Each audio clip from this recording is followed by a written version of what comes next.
I am a corporate commercial lawyer at Tork & Mains. I do quite a bit of work in the M&A area in corporate finance and as well as startup work. So this presentation is going to be a bit of a hybrid. We're going to try to give you as much, or I'm going to try to give you as much information on sort of startup law and starting from the ground up, and we'll sort of go through the genesis of an incorporation and all that, and then throughout the presentation I'll sort of mention different strategic tips and pitfalls to avoid, and I think it'll be a lot easier to follow that way. Okay, so really what we're going to do is, the first part we'll talk about business organization, different issues you'll confront as a founder, and then the second part we'll talk about sort of financing and different things to avoid there, pitfalls, strategic tips, and then the third part, some other considerations to deal with employees. And these are different things that I've seen come up along the way that you should be mindful of as you go through it. Okay, so really, you're a startup, you're your own boss, you're going to turn your ideas into a reality. You're obviously going to try to make a lot of money and get an investment and go through that whole process. But there's a lot of different considerations that you need to be mindful of as you start. And I think the first thing that we see quite a bit is when it comes down to it, a lot of people don't start necessarily as just an entrepreneur and it's their first job. If it is, then this part may not be as applicable. But if you're currently employed and as part of that employment, you come up with an idea and it sort of dovetails on what you're currently involved in, you need to really make sure that you're not obligated in any way to your current employer, or that you haven't signed confidentiality, you haven't signed over any of the IP rights. And I can't tell you how many times we've had situations where someone says, hey, I'm employed with this, I've come up with this idea, and we're sitting there and we're like, well, that sounds awfully like what you're currently doing, you've just tweaked it a little bit, and I can't imagine that you have the right to just go out and do that. And they're going to be pretty mindful of that. So I think you need to check whatever employment agreements that you have before you get started, if that's applicable. You'd be surprised what's in there, and sometimes it's your first job and you just kind of signed it and you said, all right, well, I'm good to go, I want to get paid and all that, and then you forget what you've sort of agreed to going forward. So I think that is definitely something to be aware of, and that especially in a tech type business, which is very often what's out there now, is something to be aware of in terms of licensing and who owns the IP rights. Okay, so selecting your business partners, this is something that obviously is right from the beginning. You're going to share the workload. You're going to draw on different people's experience and expertise and different skills, and you're going to reach a broader range of people. You're going to be able to have greater borrowing capacity and look more attractive. Certain disadvantages that you may have and be aware of is picking the right partner. You got to make sure that you guys are in it long term or on the same page as to how you do this. There can be a lot of friction. You're going to share the profits, and often that's when things become very heated, and you got to be able to have flexibility in that open relationship as you do it. It's a lot like a marriage, and if any of you are married, you'll appreciate that. And when it's rocky, you got to be able to have that sort of honest communication. So I think here it goes a little deeper than that in terms of when you have your partners, you may have someone that's doing the tech, you may have someone that's doing the marketing, you may have someone that's doing sales, you may have someone that's sort of operations. And the questions you got to find out and decide early on is who's going to get equity, who's getting what equity, how much of it, what do they have to put in, what are their responsibilities, is it sweat equity, and who's going to control? Is there going to be a group that controls? Is it going to be one person that has 50.1% or more, or is it going to be sort of the two lead people, and then then there's going to be a group of minority?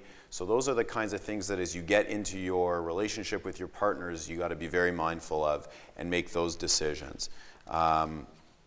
Deciding what your goals are and deciding who's going to do what. If there's going to be multiple hats, making sure that that's clearly delineated. How are you going to resolve your conflicts? And what do you deal with? How do you deal with a situation where there's going to be a sale? Does everyone have to sell? Does one person have to sell? And so we'll get into that in the shareholders agreement as we dig a little deeper into that. What happens if you have to dissolve the business? And what happens if one of the people leaves? What happens to their equity? Right? All these considerations, you're going to end up in a situation where you're going to have a partner that could have potentially left the company and still have their equity. And we've had that come up because there wasn't a clearly delineated shareholders agreement, and that person is really just tagging along, and that could be a very difficult situation to be in. And I would very much want to avoid that at all costs. So I think, very important at this point, and the one that sticks with everyone here is that Facebook example that everyone knows about, and that was worth a lot of money for those people, but really their situation wasn't as good as it could have been had they had a proper arrangement at the beginning. So. Okay, so we're going to talk about, I'm going to sort of go through these pretty quickly because I think we're ultimately going to spend the most time talking about a corporation. But, a sole proprietorship, it's basically you operating your business on your own, and it gives you the ability to offset your expenses and your profits against your expenses. It's a pretty basic structure, and so it's a cheap one to do because you don't really have any incorporation costs and ongoing annual fees and things like that. At the same time, you really have unlimited personal liability in that setting. So I also think it lacks a lot of credibility. I think at the outset, you're poking around, you're trying to figure things out, you do it on your own before you start dropping money on incorporation. Although, to be honest with you, incorporation is relatively inexpensive in terms of getting a certificate of incorporation and operating under that umbrella for the extra protection at the outset before getting into all the organizational things that you would typically do when you have partners and things like that. So, I would suggest to you that avoid being a sole proprietor for any long period of time if you have a viable idea and you're planning on really carrying out this idea and using it as a business. The partnership, it's really two or more people with a goal to make a profit. In Ontario, there's no real special requirements for forming a partnership, and the law considers a common venture of this type being one where there's the view to earning a profit to be a partnership, whether or not there's a written agreement.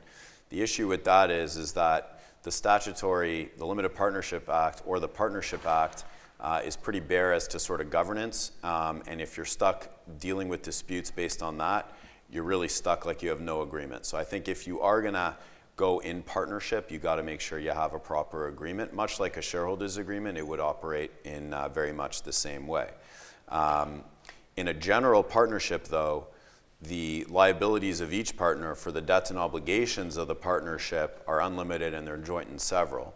Whereas in the limited liability partner, or in a limited partnership, the liability of one or more partners is limited to that partner's contribution to the partnership.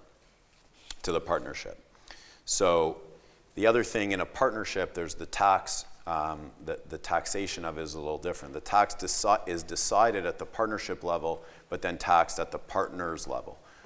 Whereas in a corporation, as we'll discuss, you get taxed at the corporate level, and then the individual would get taxed as well. So there's a bit of a difference in that respect.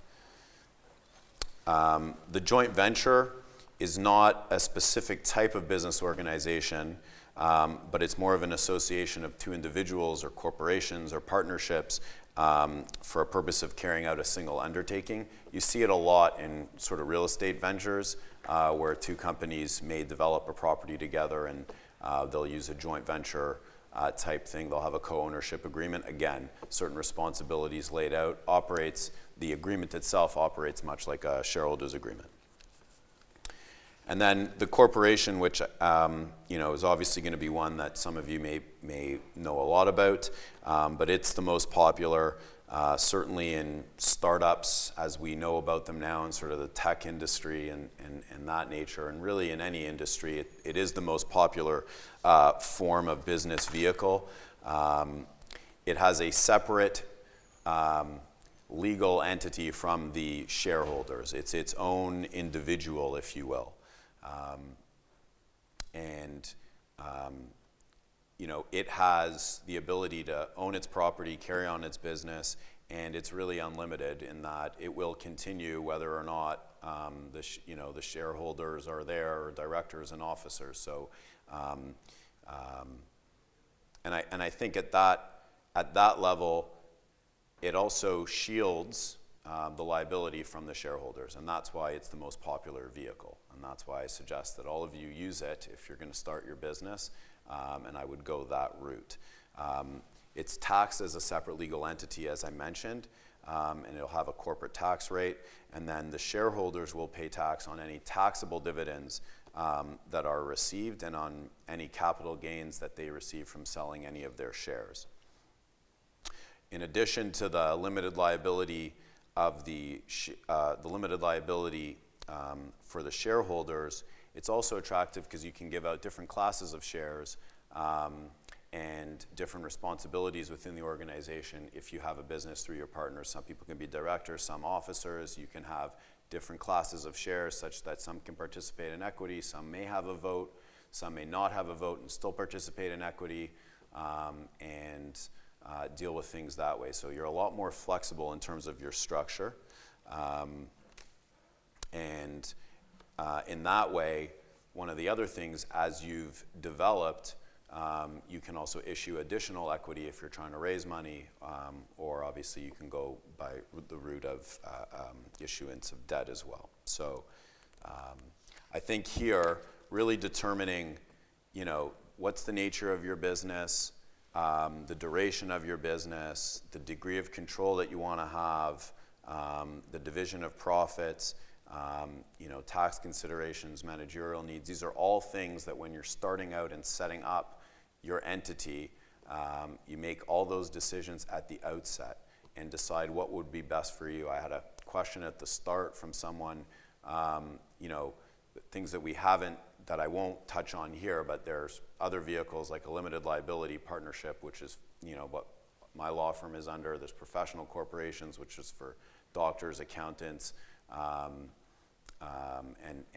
lawyers, and some others, veterinarians. So, deciding what field you're going into, that will lead you down a certain way. If it's a real estate venture, the joint venture is probably the most popular. If it's a tech company, I suggest to you the corporation. And if you were trying to do a venture fund, I think what's very popular there is people use limited partnerships for that. So each of those things, a lot of considerations at the outset and determining which way you're going to go. So this is one that comes up quite regularly in terms of how you're going to name your business. This is how you hold yourself out, and a lot of people will go online and they will spend the $350, get incorporated, get a numbered company, and then decide they want to have a business name. And the business name has to be unique. It should be easy to remember. Your name has to be distinctive and it has to have a legal element to it, like ABC Limited, ABC Incorporated, or ABC Corporation. You can't have anything that's offensive or unacceptable, or cause confusion with an existing trademark. I had a client that they're currently a very successful startup, that when they started, they had a name that they loved, they were starting to build goodwill, and then they realized about a year in that somebody else has a trademark on it. It was a totally different, not totally different area, but it was one that they were going to have an issue with, and so they had to pivot on the name, keep some of it, and to rebrand and go through all that. It didn't hurt them, obviously, because they're very successful and doing very well, but it's something that you should consider at the outset.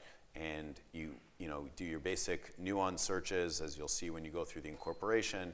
I would check on the Canadian Intellectual Property Office website. It's very easy to go on there, type in a name, you can sort of see what's out there, and get some advice on it if it's a name that you really like. And you'll be surprised now.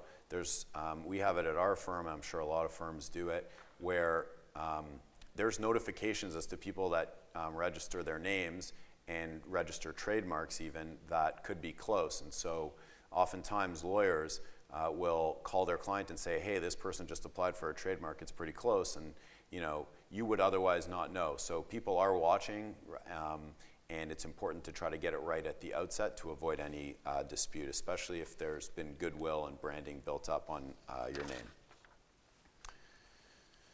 So in terms of incorporating, you can incorporate, you can incorporate under the CBCA, which is the Canada Business Corporations Act. You can incorporate under the OBCA, which is the Ontario Business Incorporations Act, and Ontario Business Corporations Act. You can incorporate in the other jurisdictions as well. I personally can't speak to any of those, but it operates the same way.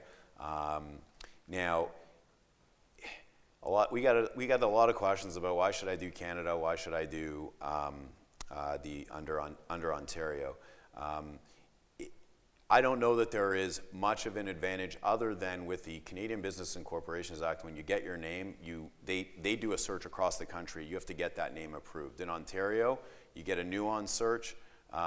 Basically, you look at it on your own, or you have your lawyer look at it, and they tell you, yeah, it's good, and nobody really checks it after that.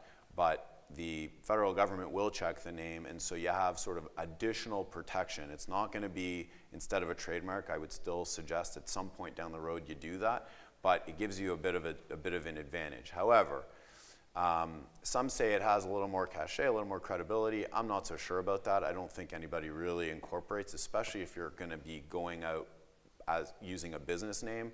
I don't think anybody really cares the jurisdiction. Either way, if you're going to be operating in Alberta or British Columbia, you got to have an extra provincial registration, whether you're a Canadian company or an Ontario company. So when you sort of weigh it, I think it's a difference of $25 or $50 on either end. So it's not the biggest deal, just a preference thing at that point. Much of the legislation and the statute in terms of the CBCA and the OBCA, it's going to be very similar. So more of a preference thing at that point.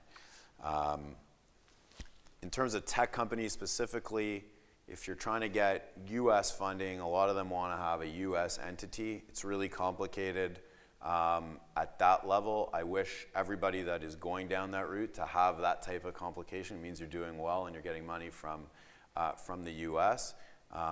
There's some different structures you can use. The one thing that you really got to make sure of is don't overcomplicate it for the sake of chasing a few bucks. Get advice on that. There's a ton of tax implication on it, and the real key at that point is to ensure that the IP is in the right place, and that the ownership of that is in the right place, and that you have the right structure, because chances are you'll probably end up having a Canadian corporation at that point, and you want to make sure that they're aligned. So I would get accounting advice and legal advice on that. Again, it's a good problem to have, not one I would consider all that applicable to the discussion today. So in terms of issuing shares, I would just point one more thing out in terms of the corporation. I mentioned it before. You have different classes of shares, and what you can do with that is you may have a Class A or Class B. I just did one today where Class A was the voting shares, Class B was non-voting, and so they use Class B for employees as part of the employee stock option plan as an example. So the equity was the same, and the equity rights were the same, but they obviously didn't have a vote in the corporation. So it gives you a lot of flexibility as to how you do it.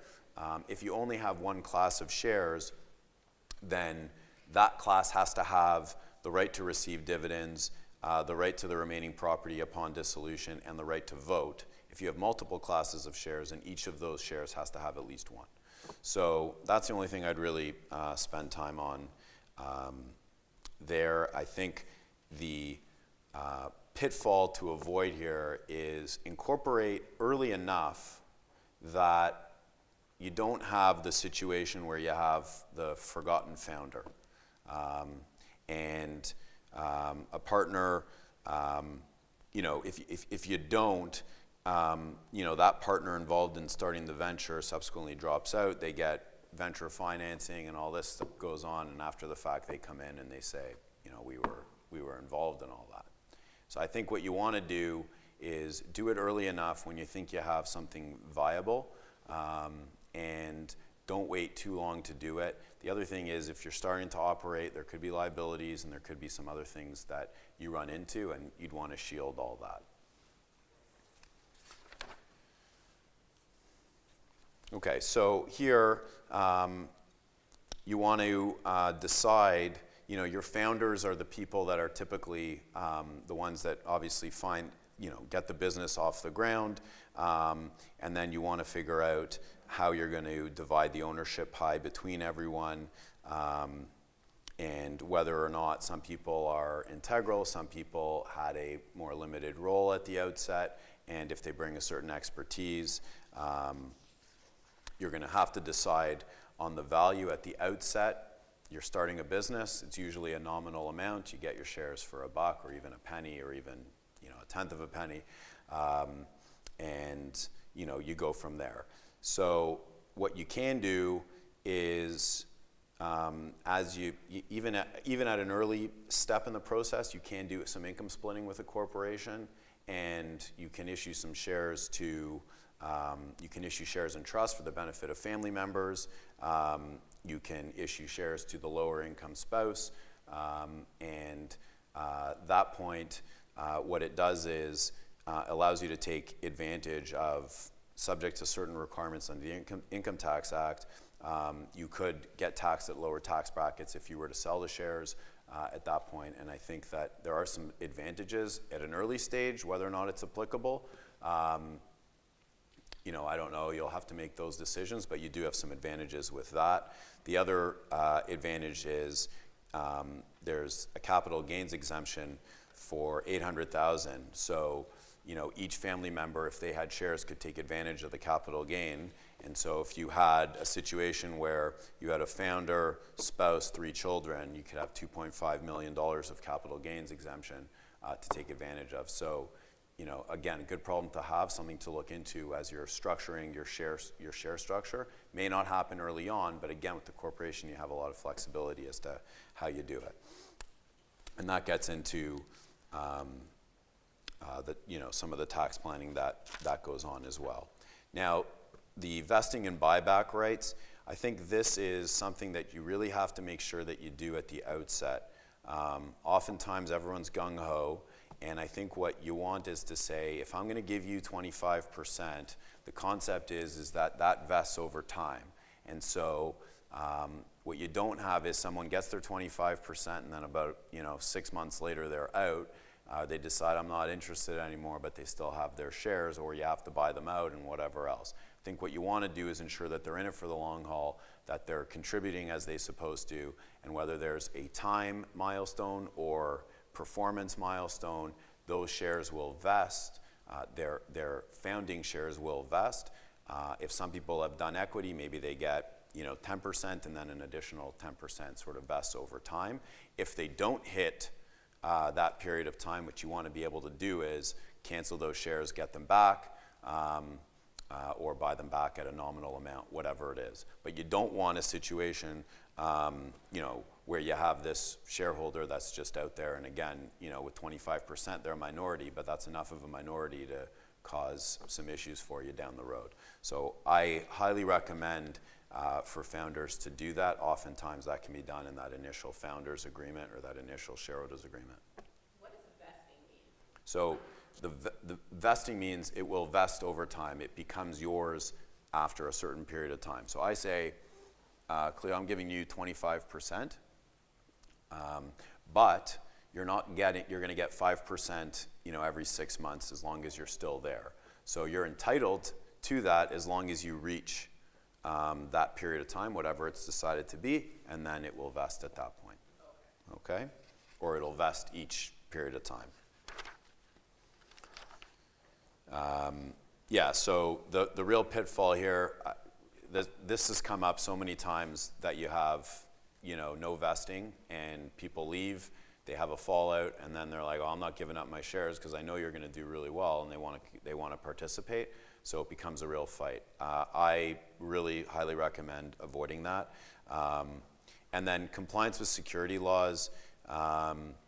Most startups at the very outset are all going to be exempt corporations. So, just ensuring, depending on how many shareholders you cross the 50 shareholder threshold, you will have to get a different type of exemption, or you may not be exempt. I think you want to obviously be an exempt company at the outset. I'm not going to get into sort of the public company compliance. Almost all the startup companies I see are exempt from prospectus requirements and all that kind of stuff.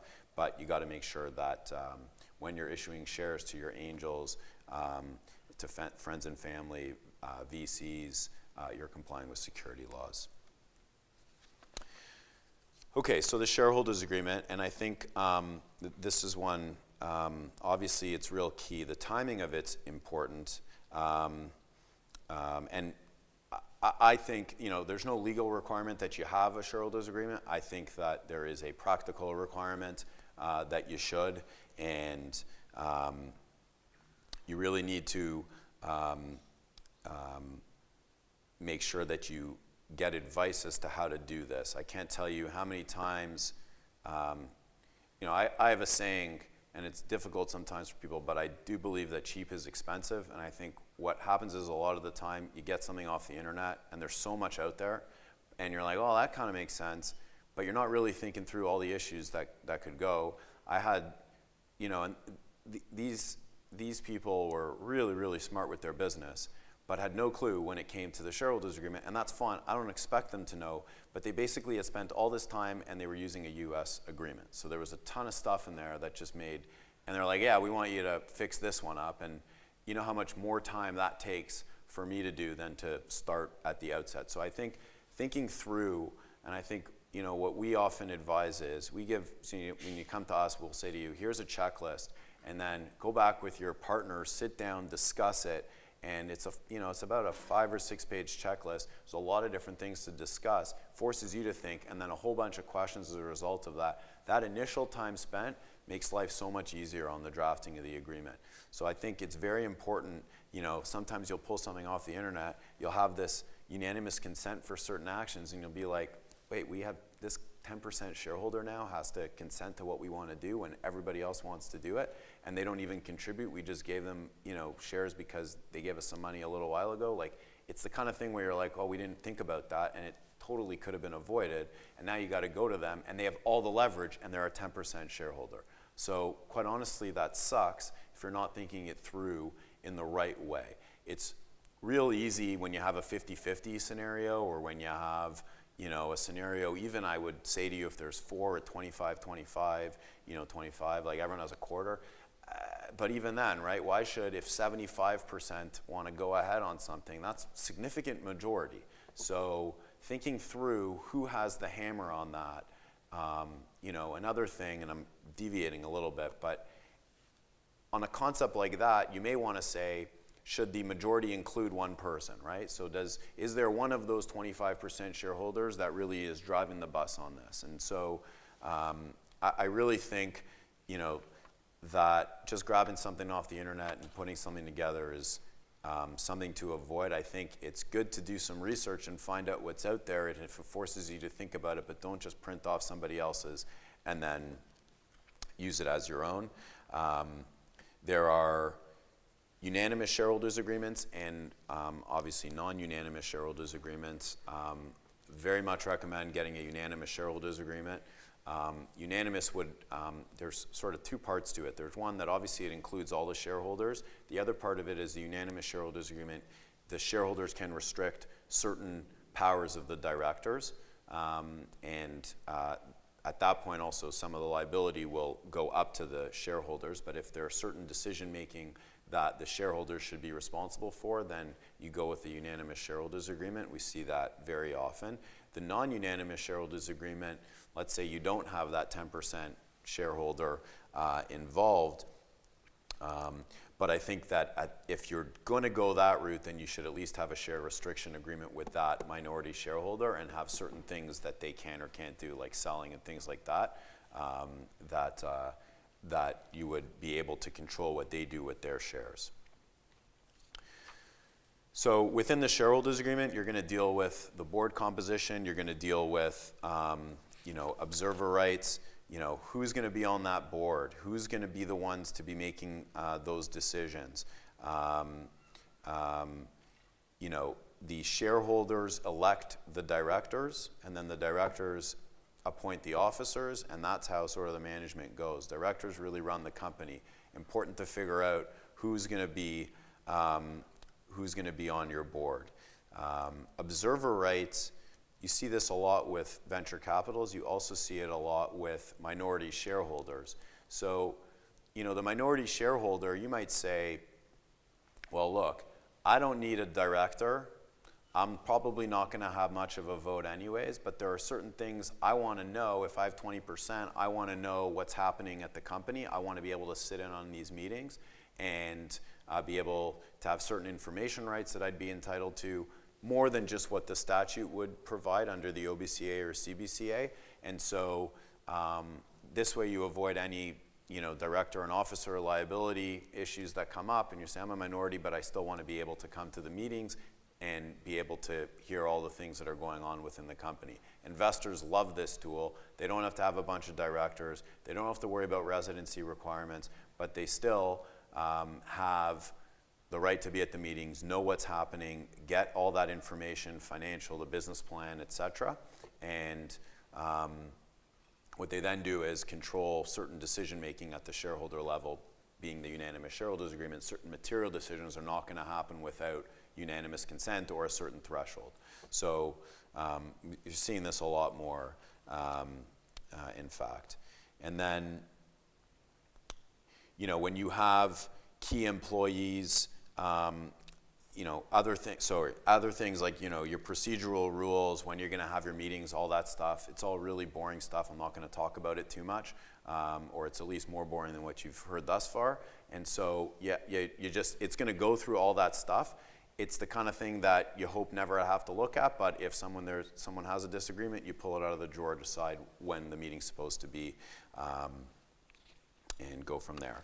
So it's also going to deal with your distribution policy. It's going to deal with when you get dividends. Is there a certain time? Are there certain thresholds before dividends will be declared? It's going to talk about share transfers. It's going to deal with, can you transfer it internally to family members? What happens if you get an offer from somebody else to buy your shares? Can somebody exercise a shotgun, for example, which is Russian roulette, which is basically, I'll name a price and that'll be the price I'm willing to buy your shares at, but it's also the price I'm willing to sell my shares to you at. So you go out there, you take the risk, and you may be a buyer, you may be a seller. So deciding on that number and the mechanics of that, all those provisions will be there. And certain preemptive rights, if we're issuing more shares because we're doing a raise, do you want to be able to does every shareholder have a preemptive right in order to ensure that they can say, well, I'll give you that raise so that they can, it's basically an anti-dilution provision, and ensure that they maintain their ownership at that level. So you're going to deal with all those scenarios are going to be dealt with there. Some of them may come up, some of them may not come up, but the point is that you're not going to be in a situation where when anything does come up in the typical lifespan of the corporation, that you don't have this dealt with in the proper way, and it's going to be delineated very clearly. You're going to have your dispute resolution mechanisms. Are you going to have court? Are you going to go arbitration? And then deciding when you need to do a raise. Do you go to the bank first? Do you go to the shareholders first? If you're going to the shareholders, what happens if a shareholder doesn't contribute their portion? Do they get bought out at a discount? Can somebody else give that contribution and get extra interest on it, right? All different kind of considerations that you go through, and that's why some of these agreements are 50 pages. But at the same time, depending on your business and depending on where you guys net out, we can do an agreement in 10 pages. So it really all depends on where you're at and how sophisticated your business is, how many partners you have as well. A 50-50 shareholders agreement's a lot easier to draft in a lot of ways because you have a lot less considerations for that you have to deal with. Okay, so deciding on your board, really, this is pretty basic stuff in terms of you got to be 18, you got to be, not incapable of managing property under the Substitute Decisions Act. It's actually really boring to read, so you got to be an individual and you got to be not bankrupt, obviously. There's certain residency requirements that you have to have, both on the federal level and in Ontario. At least 25% have to be resident, Canadian residents. If there's under 4, then at least 1 has to be Canadian.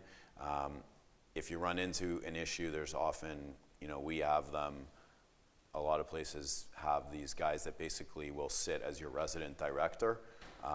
You structure it where even if they had a vote, they would always kind of be outvoted, but you at least meet the residency requirement and go from there. As a director, you have personal liability as acting as a director in terms of in your hat, when you wear the director hat, there is personal liability.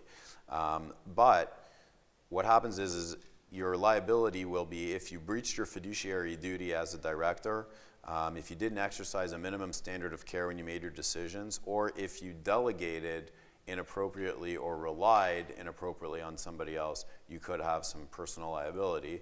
And so, again, depending on the sophistication, depending on where you're at in the growth of your company, you'll have director and officer liability insurance and sort of deal with that much in the same way as lawyers have insurance to deal with issues that come up along the way in the course of the practice, just like doctors do, et cetera. So it's a high standard to breach a fiduciary duty.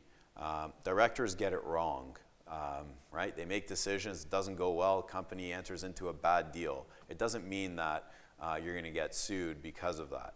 But if you did something that you knew, you invested in a company and you knew that the company was in the red and was about to go bankrupt, and you had that information and you withheld it because you were trying to torpedo the company, then yeah, you were negligent and you didn't exercise a standard of care, and you're going to have personal liability for it. So I think if you act properly as a director and make decisions you think are in the best interest of the company, you've exercised your fiduciary duty.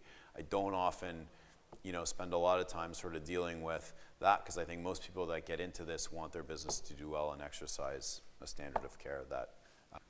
Now, advisors, this is sort of within the observer status. This is something that a lot of early stage companies get, and they sort of often have strategic partners that may be an advisor.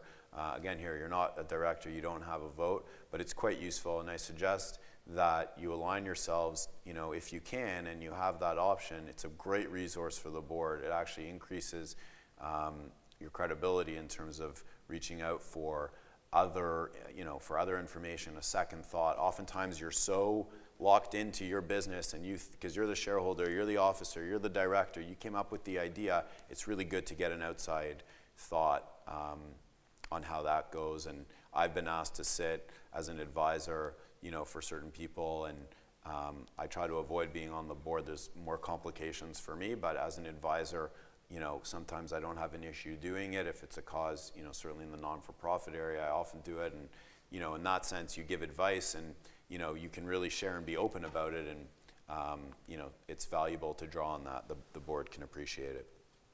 So, and that's why I say, in terms of the practice tip and things to avoid, make sure that you do have somebody, like at a certain point, maybe at the beginning it's not as important, but do get an outside director. Get somebody that's not just going to tell you what you want to hear. You're always going to tell yourself what you want to hear. So when you're the shareholder and you appoint yourself as a director, that's fine, but you don't have any checks and balances at that point. Have somebody that you trust, have somebody that has some experience come in and say, look, I think this idea sucks, and this is why, and give you some really good information on it. At least consider it at that point. So many times it's like, oh, we'll have some friends, we'll have some family, and then it's an idea that they don't really feel like they can give you the honest opinion. And at that point, I think it's just something to avoid as you grow. Have some diversity within your board. It sort of goes that way too. I would avoid having an even number on your board as well. For obvious reasons, it sort of gets a little more difficult to have definitive decisions at that point. And really ensuring that you've established the right structure, that when you do meet, you go through the process and deal with the issues that are on the table, have the diversity, and make sure that you have communication within your board, and use those times to, when you have those meetings, make sure they're effective meetings. Make sure they start on time, make sure they run properly, there's an agenda. Make it professional, because as you grow, that's the expectation that investors have on you as well, and your stakeholders will have on you as well. And use that time, whether you do it monthly, whether you do it quarterly, whether you do it every couple months, use that time to set up the agenda, decide the issues, and then the other times, if you're also sort of working within the company, then focus on the job, right? Use that as your check. Use that as your time to say, okay, look, we've run into this, and we don't have to deal with this right now. We're going to park it on the agenda for the next board meeting, and then come up with a plan of attack. So it can be very, very, very valuable at that point. Financing, this is, a lot of people get into startups because it's their favorite thing. They're going to raise money. They think this is, I'm going to have this great idea. I'm going to make some money, and people are going to give me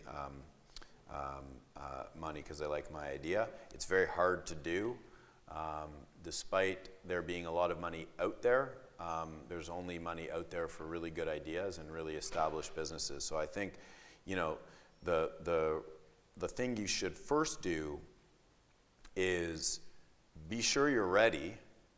And then also along the way, there's a lot of different government grants depending on what you're doing and things like that, different programs, incubators, accelerators, different resources to look into to give you that little boost before you actually go out there to angels or VCs and try to get that type of money. So I think, spend some time and really ensuring that you have a good idea and that you're able to get broad market validation, and that you have the scalability, which is everyone's favorite word, and those types of things along the way are going to be really, really important. There's really three main ways. One's the debt financing, so that's like straight loan, okay? You get that typically from a bank, but most startups can't go to a bank and get money, so it's not very common in the startup field as to where you would be. Established businesses that have collateral, that have assets to lend against, would be more likely to be in a situation where they'll get some debt financing. Equity financing, obviously very popular, but again, you're giving ownership away in order to do it. And so that would be, like I would give you $100,000 and you would give me X amount of shares in respect to my $100,000 based on the valuation of your company. So, at that point, that's a popular way, depending on how much you're giving up. You don't want to water it down and lose control of your company. And sometimes eventually you do. You still be the biggest shareholder, but you're not sort of at the 50% threshold. If you're getting that type of investment, that's probably a good problem to have, but there's certain considerations that go with it. The most popular one is the hybrid approach, which is a combination of debt and equity. And so what that looks like is what you may have is a convertible debenture. So it's basically, or a promissory note that converts. I'll give you $100,000. It's debt for a certain period of time. If you hit certain, if you hit a financing, then I could convert it into equity at that point. Okay, so it may be that it remains debt for a period of time, and then you have to pay it back. And you may have to pay some interest on it, but at the same time, it allows you to defer it, because if your business gets really, does really well, hits a certain threshold, then it may convert into equity. But again, you've then got that money.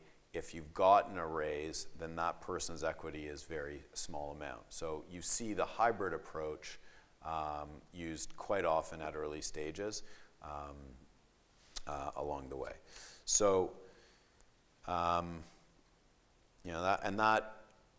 that happens at whether you're at an angel round, or your friends and family. You have your seed financing, then you typically get into your A round, and then ultimately your capital raise. So, your seed financing, you're really nothing. You just need some money to continue growing and cover some operating expenses. Your A round, you have some viability, you have a product, you're still not making money yet, but somebody believes that this thing is gonna work.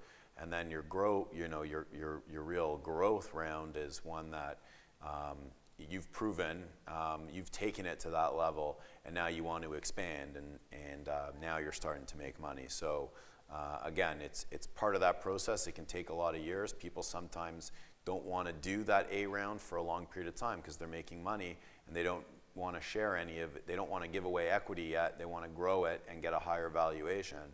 And a lot of people we see come at a very early stage because someone has some interest, but they're giving up a lot because they really need that money. And so sometimes we try to tell them, hey, listen, let's see if you can bootstrap for a little bit, see if you can make it tick for a little longer, and not have to give up that much equity, or get really bad terms, right? Like VCs and angels that are institutional angels, if they smell blood, they're going to take it. Why wouldn't they? It's business, right? So if they can get good terms for them and for their investment, they're going to try to do that. You want to try to avoid that, and don't just chase that money. And obviously, circumstances are unique to every situation, but try to at least be strategic about it. Strategic investors is interesting, where if you're, there's someone here who was getting into fashion, was one of the questions, right? So like, I'll pick on you in the red sweatshirt. I don't know your name, but there you might say, well, I'm going to align myself with a wholesaler, like a fabric wholesaler or something, right? Like, and they're going to give me some pretty good terms for some money, but what they may then get is a right of first refusal, or they may get certain preemptive rights. And so yeah, there's a strategic advantage, but they may have a lot of leverage in that strategic advantage. So at the outset it might be very strategic, but in the long run it might not be. And so that's come up once in my practice, where they basically, this company gave just too much. It was blood money pretty much, like, and we told them at the outset, and I'm lucky I had that email, because that particular company wasn't so happy at the time, and they were like, oh yeah, we talked about this. And sometimes the situation is what it is. They're still doing okay, but they obviously have this strategic investor that has now become a real thorn in their side. So picking the right one at the right terms. If they're a strategic investor with a lot of strings attached, probably rethink it. They might not be so strategic for you. It might not be in it to help you out as much as you think. Okay, so we talked about those. Talked about that. And again, I'll answer, like if there's specific questions about angels, VCs, things like that, I'll answer some questions. I don't want to spend too much time on it, because I am mindful of your time. So I'll skip to approaching the investor here and sort of the valuation. I think the one thing I would tell you is, if you think you're ready, go ask somebody, go pitch it to somebody that's not an investor. Get some feedback. Too many times people, and I've heard from investors that, everyone thinks they're ready. Everyone thinks, like, I put a nice, these days you can put a deck together and it's going to look way fancier than what I've got up here, and you're going to be like, oh yeah, I'm going to rock and roll. This person's going to be so impressed. All you got is a deck, right? Like, you got nothing. You haven't shown anything yet. So I really, like, make sure you're ready. Make sure you come up with the right plan. I don't worry as much, or I don't advise people as much about the financial numbers, because you can put anything on a fancy Excel sheet and make it look real good, but you don't really know, right? Because you haven't sold the product yet, or you haven't really gotten the eyeballs on the product yet. But I think showing how you plan on doing that, and showing what your market is, and who your competitors are, and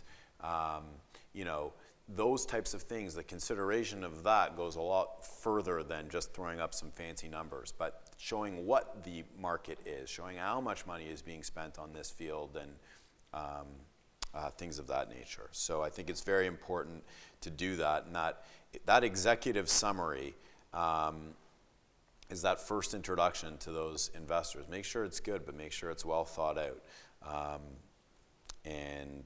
Okay, so then in terms of the valuation, this is where, so there's that, we're gonna skip that part, but the valuation, usually what, you hear the pre-money valuation. Someone's gonna come in and say, well, we value your business at $1 million. That's your pre-money valuation. If they're gonna invest $200,000, your post-money valuation is 1.2. Not all that tricky, right? So, a lot of times you hear the pre-money valuation, the post-money valuation. I was like, what do they mean by that? That's all it means, okay?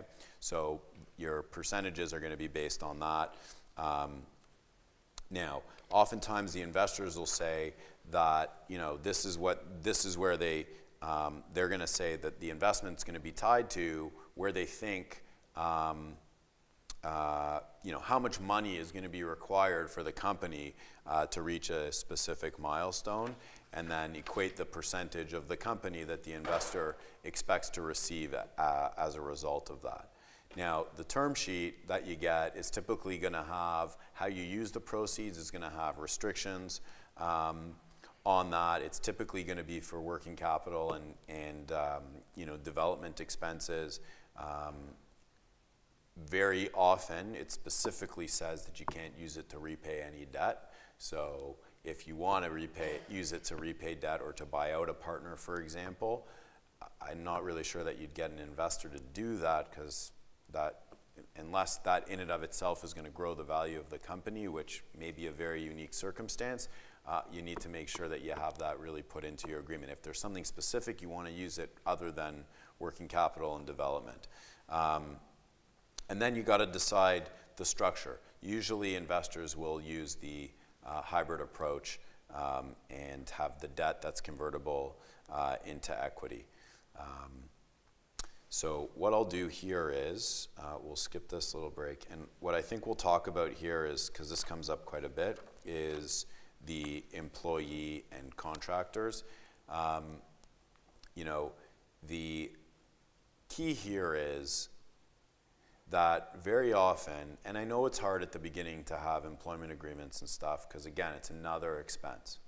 But I, again, encourage you that, if it's something that's becoming a little more formal, to paper it.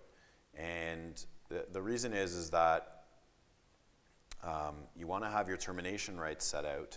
The reason that's important is you could have a situation where this person that you're terminating would have certain common law rights that are greater than the statutory rights in terms of what they get paid for termination or notice, their notice provisions and their term of notice or pay in lieu of notice.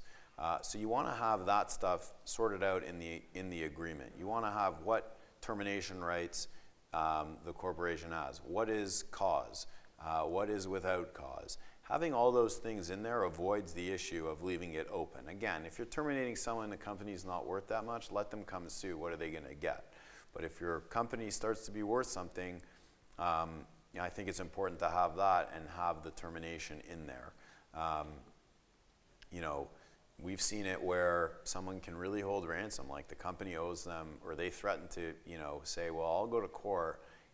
Even small claims, like, could be a real pain in the ass to do that. And, if you have it all sort of set up exactly what those terms are, it makes life a lot easier down the road. Very important as well is your restrictive covenants, your non-compete, your non-solicitation. If you leave, can that person go out and do the same thing? If they can do the same thing, is there a certain geographic area that they'll be restricted in? How many times does someone say, well, I'm an employee here, I like this idea, but I could do it better. Now they're going to leave, and then they're going to go do it. And then they're going to say, you know what, I'm taking that guy too, or that person as well. And now because you didn't have a non-solicitation where they couldn't, it was not only a restriction on soliciting your customers, but soliciting employees as well, that somebody else can know. So again, if there's no agreement, you're not going to have any of that. Confidentiality and IP provisions. The very first thing I tell companies that I deal with when it comes to tech and stuff like that is, or really anything, but really primarily with tech, is if you're not going to have an employment agreement with these people, the one thing for sure, and this applies to contractors as well, make sure you have an assignment of IP rights. And that includes copyright, intellectual property, anything to do, any intellectual property, trade secrets, all that kind of stuff. If whatever they develop, whatever they're working on is owned by the company, so that when they leave, and you don't necessarily care about the non-compete or the non-solicit, but whatever they develop for you, whatever they know about that company is the company's. And so they can't then go take your programming and your code and all that kind of stuff and go start on their own. It's a 1.5-page document if you want it to be. It's 3 pages at most, and it'll cover that stuff. Probably one of the most crucial things at an early stage if you're not even going to have a shareholders agreement. Ensuring that when you have your web developer, right, because you know how easy that is. They're going to develop the site, they're going to develop the app for you, and there's no agreement, right? You're like, okay, I'll give you $1,500, they'll go do it, and they'll be like, that's a sick idea. I'm taking that, I'm going to do it on my own. And you're like, well, no. And then you have to get into, sure, there's common law rights that are there for you, but try to go the evidentiary standard on that. I think, you're opening yourself up for that when you could have, again, taken care of that at an early stage. So really highly recommend it. That's like the biggest pitfall we see, and it's so avoidable, okay? And it doesn't cost a lot of money either. Chances are you can find that online and actually not screw it up so bad. So I would look there or give a lawyer a call as to how to go about that. Here, in terms of the difference between the employee and the contractor, it's going to be a factual finding. It's totality of the circumstances.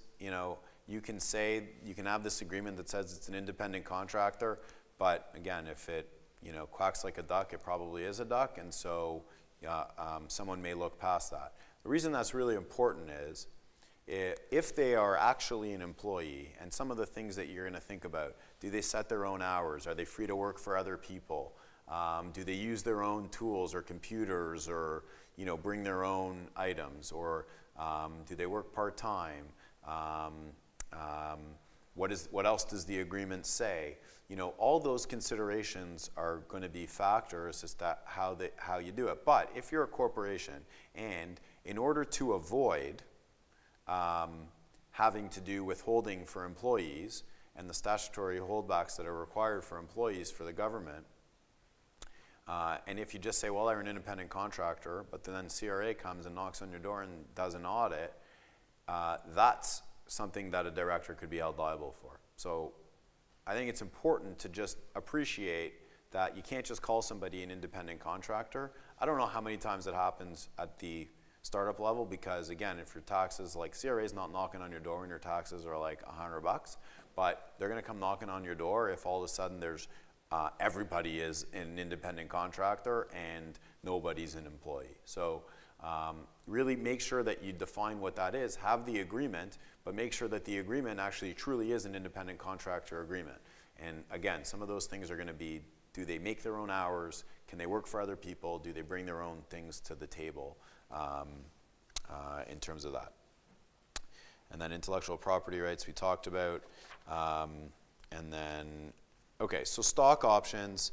Again, here, the one thing really, really important that you got to be aware of is really making sure that when you're giving out stock, you have a stock option agreement and a stock option plan that underlines what their responsibilities, what their restrictions are, etc. And you know, what you don't want is all of a sudden you have these employees that have all these shares they can go ahead and do, they can go ahead and sell them. If you don't have a proper agreement in place, all of a sudden you could have all these other shareholders that you never knew of because the employee was like, oh, well, I needed to make some money and I decided to sell my shares, and now you're subject to these minority shareholders that have nothing to do with your business. They have no skin in the game. So the other thing there is, again, that vesting concept that I was talking about for founders or early shareholders. Use vesting for your employees. I think, you know, I'm dealing with one right now that's got basically a 6-year, it vests over 6 years, subject to, if the business gets sold, then everything gets accelerated and then they get their share based on whatever the value is. If they get terminated with cause, then they basically lose all their shares, regardless of the ones that vested already. If they get terminated without cause, then the ones that they have, they get the ones that they have, and actually in this particular case, they get accelerated. You know, you deal with situations, what happens on death, disability. You know, everyone, you know, in this room's pretty young and everything, so you don't have to worry about that sometimes, but it's very important to consider that depending on who the employee is and what happens to those shares. Because if they had a significant portion, what you don't want necessarily is the spouse all of a sudden to have 15%, right? They had no expertise, they got nothing to bring to the table, and they're a 15% shareholder. And your agreement, by the way, said that it's unanimous, you know, consent on certain things. So now you have this spouse that's basically holding the hammer, or a kid that's holding the hammer on your company. So what we often suggest is that, you know, if on death or disability, then the company has to buy back the shares at whatever the valuation is. And again, it's all planned out in advance. So it's not that easy. I guess my point here is it's a great tool for employees because you want to give them some skin in the game. You want them to be a part of it. It's a form of compensation that is not actual dollars up front and can be very valuable. You're seeing a lot more of it now. There's multiple different structures as to how you do it, but it's important that you do it without just giving away the shares to the employee as part of their employment agreement. There at least has to be a share restriction agreement to say that they can't transfer those shares. If you're not worried about the death disability thing at a certain point, then yeah, okay, we talk about it. We say, how applicable is it? And you know what, if it comes up, we'll deal with it. But you can't have a situation where they assign their shares to somebody, you know, freely. So, and then here, again, depending on, you know, here the regulatory compliance thing, I don't spend too much time on it, but just as you can see here, there's a ton of different things that you may be subject to that you wouldn't have even considered. So depending on the nature of your business, consider it. And if it's important, and again, depending on how established you are, an employee manual, you know, is vital. So, and look, I don't know how many people read the whole thing, but when you have it, it's great protection for you. It's there, it's important. It's going to lay out all these different things that go with it. It's going to have the tech policy and going to have your human rights policy and all that kind of stuff. So as your business gets established, again, it's great credibility when you have those things. But if you were coming to me as a startup, I would tell you that's really one of the last things. Not complying with those certain requirements, but in terms of spending the money on an employee manual, I would tell you got way bigger fish to fry. And it's really something that you consider much further along the way. And here, I'll just spend 5 minutes on this, and then we'll get to the food, and then I'll give out the handout. So here, confidential information, again, you really got to protect this, and it's the number one and most important thing. Non-disclosure agreement would also be very important. The non-disclosure agreement, if you're not doing an assignment of IP, you at least have that with your contractor. I prefer the assignment of IP form of agreement because, you know, the non-disclosure agreement, people use it all the time. People get one all the time. I argue that they're often not worth the paper they're written on, because you then have to go and you have such a high evidentiary standard. Whether they disclosed it, was that information somewhat public? That's always a carve out. So there's a lot of different things that you get into, but you end up fighting about whether or not it was public, whether they disclosed it, whether they heard it from somebody, whether this person heard it from somebody else. The assignment of IP, it's pretty clear cut. If they did it and now they're going to do something else, I can show that I have ownership. So that's why I think it's just a far better document. Trademarks, basically you get the mark for that name. You can do it on a business name, you can do it on a logo, you can do it on a logo with the business name, and basically it gives you protection that you can use very clearly and say that nobody can get any sort of confusion as to the name of the business in this instance, and it gives you protection as to anything that's even close. So I guess if you were doing, it's not a great example, but if you were doing the reverse swish, right, for Nike, right, something like that, there's just no chance you're getting away with that, and that's a company that would, come after you right away. Let's say you did Kids Fifth Avenue, right? Saks just opened down the street, so you would say, no, I'm going to do Kids Fifth Avenue. Well, it's different. They may not. I don't think they do kids' clothes. I haven't been in there, but I'm going to guess maybe they don't. And at that point, you could say, well, it's different, and I still have the right to operate that. But they're going to say there's way too much confusion. I mean, the point is if you think Kids Fifth Avenue, you're immediately going to think that that's the kids line for Saks Fifth Avenue. So when they have Fifth Avenue, they got that trademark. They basically protect everything along the way in that line. One example I can give you is, so I don't know if any of you are familiar with Blue Moon, the beer, okay? That's in the States. Blue Moon here is Rickard's White. The issue for them was they couldn't bring Blue Moon here because Labatt had the trademark for blue in the beverage field, and so there was going to be confusion that Blue Moon, Labatt Blue. So you may say, well, there's no confusion there. I mean, they have its own brand and all that kind of stuff. The point is that gives you pretty good protection, and there was no chance that it was Molson Miller was going to be able to bring Blue Moon. So that's kind of the additional protection. If you have a logo and goodwill that goes with that, I suggest you do it. Trademarking is a lengthy process. It's not cheap to do, but again, if you're established, you're developing some goodwill, I think it's worth considering depending on where you're at. If you have questions about that, you should contact somebody, and if they're giving you honest advice, they'll tell you maybe it's too early. And then whether or not you can trademark it, that's number one. Number two is, what you do get is if nobody else has had their trademark and you've been operating for 3 years, you may get, and then 3 years down the road, you've now made some money, you can get the protection going back to those 3 years if you can show that it's been in use for that period of time and that you've actively been doing the business. The risk is that somebody comes in the interim and says that they're doing it and they're operating their business and their name is too close. You then have to get you'd have to get the trademark office to be on your side and show that you had prior use. So you don't want to wait too long, but you do have the ability to get the period of time within which that you were legitimately operating. Industrial design, that's like if you have like a sculpture or something like that, it's not really all that applicable.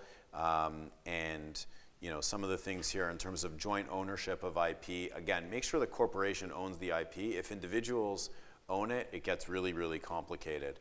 And so I really highly recommend that you do that in such a way that the corporation has it, because one of the first things investors or anybody is going to look for is whether or not the corporation owns the IP. That's basically it. And appreciate everyone's time. I know it's a long day, it's late, some of you have exams, so I appreciate you indulging me for a couple hours here. And if there's any questions, I'm happy to take them now.